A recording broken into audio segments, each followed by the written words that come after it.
Dans le canton de Vaud, à l'avant-garde en matière d'information sexuelle, les enfants de 10 ans reçoivent déjà leur premier cours d'éducation sexuelle à l'école.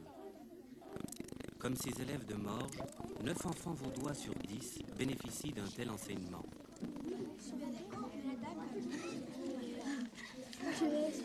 À quoi servent les deux tests? À quoi servent les deux tests?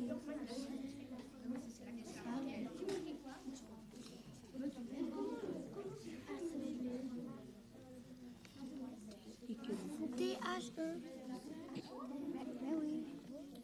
Afin de ne pas orienter la discussion d'une façon ou d'une autre, c'est aux enfants eux-mêmes qu'il appartient de poser les questions. Ce sont leurs questions qui déterminent les thèmes des cours d'éducation sexuelle. Moi, je sais pas comment ça s'écrit. Mais pas une bête, hein.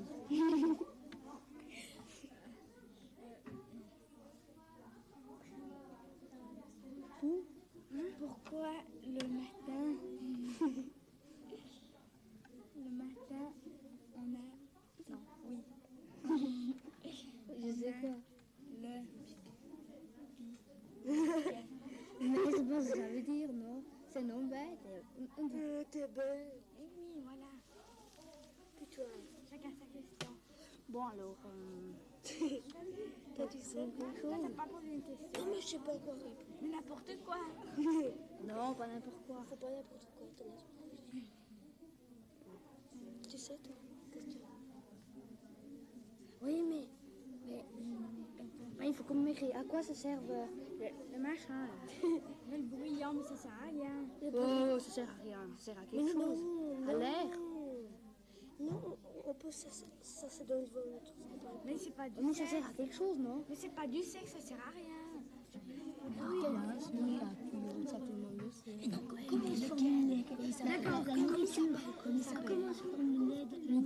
Comment se forme la nourriture? La nourriture du sang.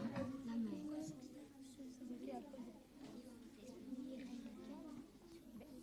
Dans le canton de Vaud, l'information sexuelle est assurée par Pro Familia, une équipe d'une 60aine d'animateurs. Chaque samedi, par petits groupes de travail, ils débattent de leurs expériences, leur comportement dans les classes ou avec les parents. Continuellement en éveil, ils n'hésitent pas à repenser le problème de l'éducation sexuelle. L'année dernière, pour notre groupe, nous avons rencontré 200 groupes de parents. Qu'est-ce qu'on veut leur dire à eux? J'ai l'impression qu'une des premières choses à leur dire, c'est que leurs enfants vivent aussi hors de la famille. Ils ont eu des discussions à la récréation. Tout est préalable. Les mots reviennent dans les classes de ville ou de campagne. Identiques, on parle de l'avortement partout. Il n'y a pas d'endroit où tout à coup un domaine soit oublié. La TV passe partout. Les mêmes questions se reposent absolument identiquement où qu'on aille. C'est ça qui est très intéressant et que peut-être les familles ne réalisent pas toujours. C'est le cahier. Voilà. Pourquoi le sexe des hommes n'est pas le même que celui des femmes? À quel âge se forment les poils? Quel est le contraire des homosexuels?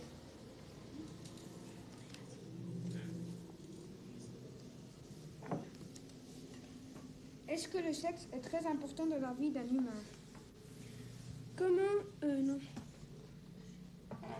Est-ce obligé d'avoir les règles? De quoi est formé le sexe de la femme et de l'homme? Comment fait-on pour sortir l'enfant du ventre quand on ne peut pas le sortir d'où il sort? Pourquoi le matin on le piquait? À quoi sert le nombril? Depuis quel âge on a des enfants? À quoi servent les pochettes? Où sort l'enfant? Voilà. Faut pas rigoler trop. Oui, c'est fini. Je crois que nous sommes des gens sans importance pour les enfants et c'est pour ça qu'ils nous parlent librement. N'est-ce pas? Je crois que c'est dans la mesure précisément où, aux yeux des enfants, nous sommes des gens qui passent, qu'on verra 2 heures, 4 heures par année, puis qu'on verra peut-être plus jamais ou seulement l'année suivante, qui sont libres avec nous parce qu'on n'a pas beaucoup d'importance. C'est parce qu'ils sont extérieurs à l'école et à la famille que les animateurs de Pro Familia peuvent aborder avec simplicité, avec une totale franchise, toutes les questions sexuelles soulevées par les enfants. On n'ose pas l'employer comme ça, alors on donne toutes sortes de petits noms bizarres. Et puis pour la fille, on ne donne pas de petits noms, on n'en parle pas.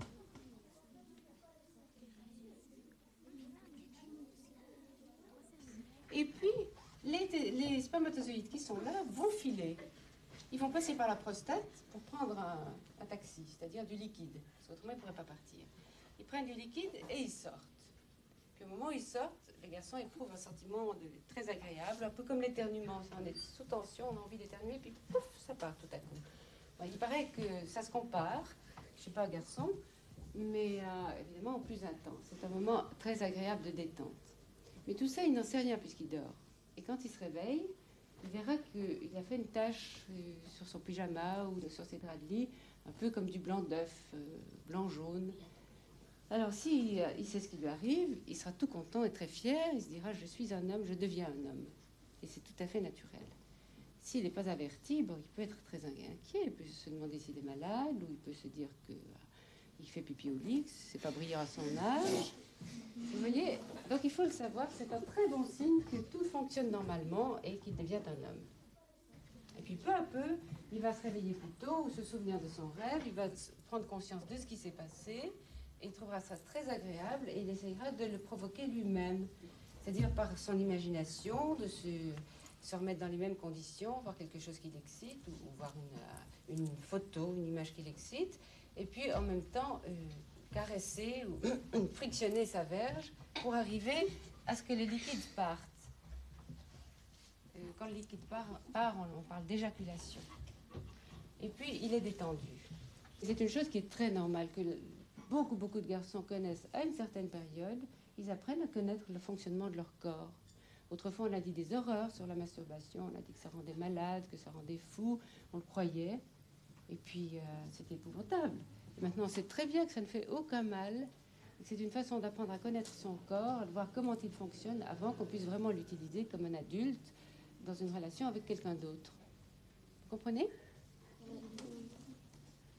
La quête du plaisir sur soi et par soi-même fait partie de la formation de notre être, de notre identité. Et en définitive, ça commence très tôt, l'exploration de soi.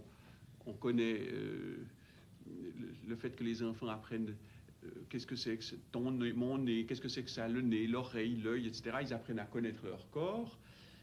Et toutes les parties du corps, ils enfilent leurs doigts dans leur trou de nez, dans la bouche, ils sucent leur pouce, ils vont dans les oreilles, et ils trouvent forcément les autres organes. Et ils en tirent du plaisir, parce que la sensibilité des organes génitaux est particulière, elle existe chez les tout-petits depuis le début de la vie, et donc on doit en tenir compte. D'ailleurs, j'amène cette vie des sensations, je l'amène progressivement, en parlant de l'enfant qui aime qu'on le chatouille, qui aime, oui, et qui joue avec toutes les parties sensibles de son corps, et auxquelles on ne voit pas de mal. On chatouille les enfants, ils le demandent, on les caresse. Et puis ensuite, en expliquant les organes génitaux, en parlant du clitoris, j'ai dit, je crois, dans cette leçon aussi, les petites filles connaissent très bien, elles savent que c'est amusant à toucher. Elles connaissent toutes la jouissance qu'elles en retirent.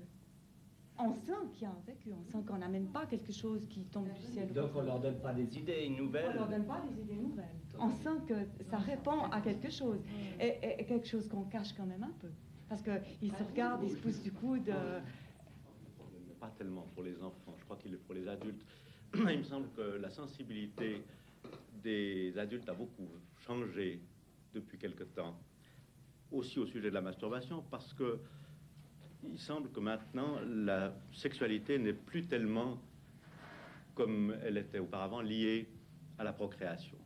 Et alors, dès l'instant où on commence à imaginer que la sexualité peut être vécue indépendamment de la procréation, le problème de la masturbation se pose aussi dans d'autres termes, parce qu'il ne faut pas oublier quand même que la masturbation a été culpabilisée déjà dans les Écritures. Le crime donnant, eh bien, il est dans l'Ancien Testament, et qu'à ce moment-là, c'était parce que ça enlevait à la procréation un certain nombre de possibilités, de chances. Et alors maintenant, si on tient compte de ça, c'est-à-dire que la sexualité commence à avoir une valeur indépendante, la masturbation entre tout naturellement dans le cadre de l'exploration, comme tu l'as dit, et aussi peut-être d'une expérience sexuelle qui peut être vécue pas seulement solitairement, comme on le disait, mais il ne faut pas oublier quand même que la masturbation, ça se vit à deux, comme ça peut se vivre tout seul, et que ça a au fond une existence de tout temps. C'est pas un problème nouveau. C'est utile de dire, je pense en particulier à nos interventions auprès des parents, qu'on n'est pas là pour supprimer les émotions, mais pour apprendre à les maîtriser.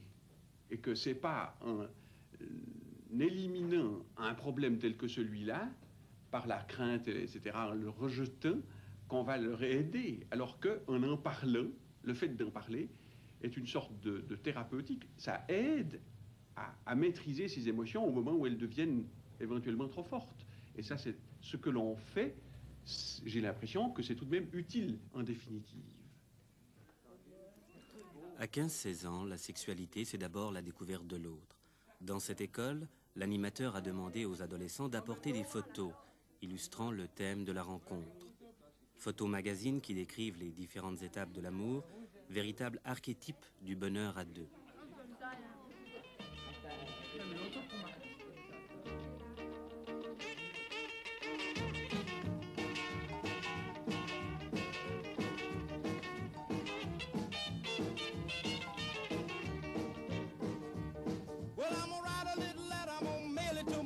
DJ. Yeah, this is a jumping little record I want my jockey to play. Roll over Beethoven, I gotta hear it again today. You know my temperature rising, the jukebox blowing a fuse. My heart beating rhythm and my soul keep singing the blues. Pour les garçons, qu'est-ce qui importe dans ces étapes-là? Quel est le stade que vous aimez bien? N'est-ce pas? On aime toutes les étapes. Toutes les étapes. Ouais, toutes les étapes. Chaque étape est passionnant. Chaque étape est passionnante. Ouais, c'est une découverte. Voilà. Les filles, qu'est-ce que vous en pensez de ça, ces étapes? Mais il faut les affranchir doucement. Il y en a qui sortent ensemble, mais ils ont presque pas de rapport sexuel, je sais pas. Il y en a qui sortent ensemble, puis ils n'ont pas de rapport sexuel. Et puis ils s'embrassent, c'est tout. Ils se voient, et puis c'est tout. Et puis ils ont quand même du plaisir. Oui. Tu disais des on étapes. s'embrasse, puis ensuite on peut regarder comment on est fait, se caresser, mais sauf à l'amour. Comment? Ouais, ça dépend. Ça dépend. De la personne avec qui on est. Ouais, justement. Timide ou pas. Timide ou avis, ça. Ouais, mais les garçons, ils sont toujours pressés. Vous avez dit. Bon, les garçons sont toujours pressés, ça c'est clair. Ouais. Alors, bah, On est là. qu'est-ce que vous pouvez faire, les filles, à ce moment-là là? Comment? Leur pousser? Ouais, mais gentiment, voilà, parce que... C'est pas l'idéal. Non, mais... Je veux dire, on ne sait pas tellement comment y faire. Hein, toi? Comment? La première fois Ouais. qu'on fait, ben, je sais pas. Par quoi on commence? On sait pas comment prendre la femme. La première approche, bon alors... Non, mais admettons maintenant on est arrivé à faire l'amour, on a pris la décision. Non, plus tard, ce que vous imaginez comment ce sera. Toi, tu t'imagines, ce sera assez difficile. Bah, les premières fois, ouais. Pourquoi? Bah, je sais pas, le rapport entre la femme et l'homme. Tu dis, il n'y a pas d'apprentissage pour ça? Oh ouais, il doit y en avoir. Ouais, il y en a. Seulement, faut payer. C'est quoi ça, quoi? Bah, je pense aux prostituées. Ouais. Puis Faire encore, un apprentissage avec. et puis on va apprendre ça. Ouais. Ça sera pas la même chose. C'est Ça sera pas... Ouais. Parce qu'il n'y aura pas d'amour, il y aura seulement juste pour essayer. Mais Seulement quand vraiment plaisir. on s'aime, puis on fait l'amour, ça change. Ouais, ça, je suis C'est autre d'accord. chose.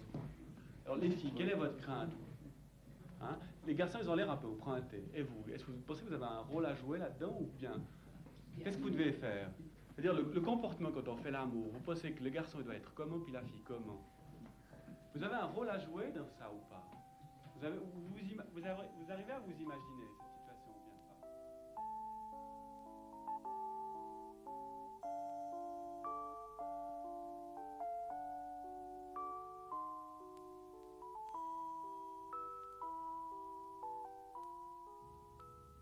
crois que le côté permissif qui nous est souvent reproché dans le cadre de Pro-Familia d'éducation correspond davantage aux craintes que les parents ont, ou que nous avons nous-mêmes sur les possibilités des enfants. Mais qu'au contraire, au moment où nous sommes arrivés à obtenir de l'enfant qu'il soit responsable de lui-même, de son propre corps, de sa sexualité, de sa relation avec la fille qu'il rencontre, à ce moment-là, il se sent tel dans son corps que c'est lui-même qui va se mettre des limites et souvent beaucoup plus sévères, et vraiment des limites beaucoup plus justes que celles que la société, les parents auraient imposées. Au fond, le but, enfin, pour moi surtout, c'est vraiment qu'ils apprennent à se respecter, à voir qu'ils ont des désirs différents, les garçons et les filles. Et au fond, on est là surtout pour essayer de transmettre ces désirs, de les décoder, parce qu'ils les disent mal. On est là comme au fond, des favorisateurs du dialogue, mais c'est eux qui apportent les réponses. Il y a quelques années encore, les adolescents recevaient une information sexuelle axée avant tout sur la biologie. Certaines questions demeuraient taboues. Aujourd'hui, et c'est là que réside le changement, les jeunes s'expriment, s'interrogent sur leur sexualité.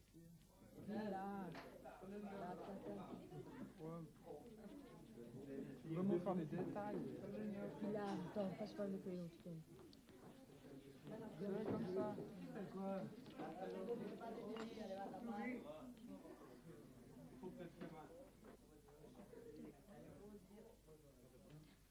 L'autre jour, il m'avait posé au tableau une question sur les positions.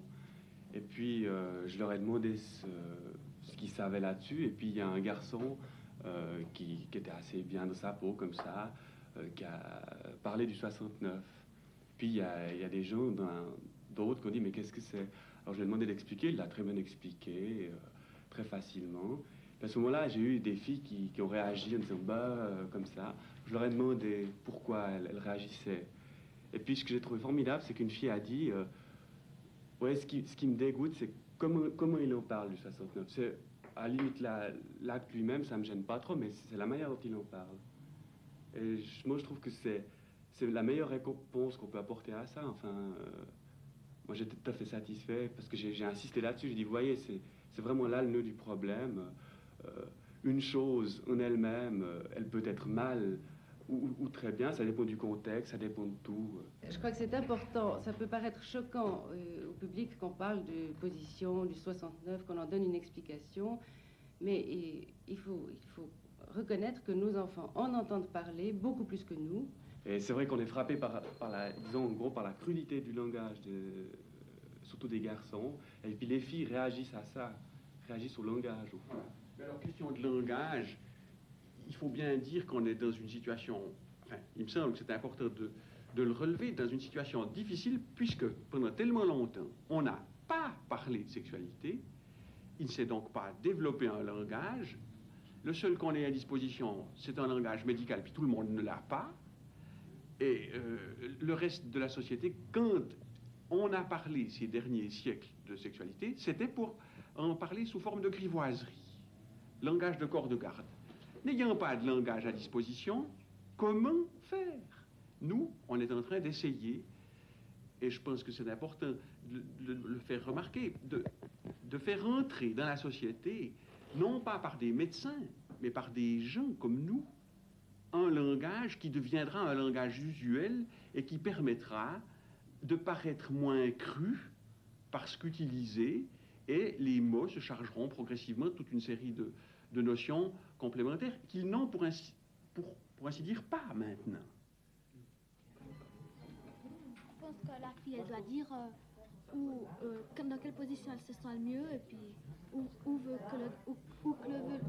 que le garçon la touche. Ouais. Où elle trouve le plus de plaisir. Vous avez entendu ça, les garçons? Non. Tu peux répéter? Moi, je crois que quand on fait l'amour, la fille, elle doit dire où elle a le plus de plaisir à être touchée.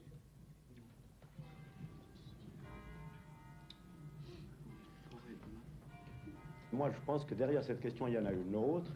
Qu'est-ce que l'autre peut accepter et qu'est-ce qu'il ne peut pas accepter? Comment peut-on se mettre d'accord? Quand est-ce qu'il y a violence et quand est-ce qu'il n'y a pas violence? Et moi, je pense que ce n'est pas seulement une question de position, mais que c'est vrai dans toutes les relations amoureuses, physiques ou non d'ailleurs, parce que il y a, au fond, le problème de la violence intervient dans les relations amoureuses La violence est partout, on le sait, bon, mais elle est aussi là. Et je pense que c'est un peu ça la question qui est posée. Si les partenaires sont d'accord, il n'y aura pas de problème de position. Et s'ils ne sont pas d'accord, évidemment, tout devient problème. Je crois que c'est très très important qu'on amène cette notion de respect. Un couple fait ce qu'il veut dans la mesure où chacun l'accepte, où chacun est d'accord. Et à ce moment-là, c'est de la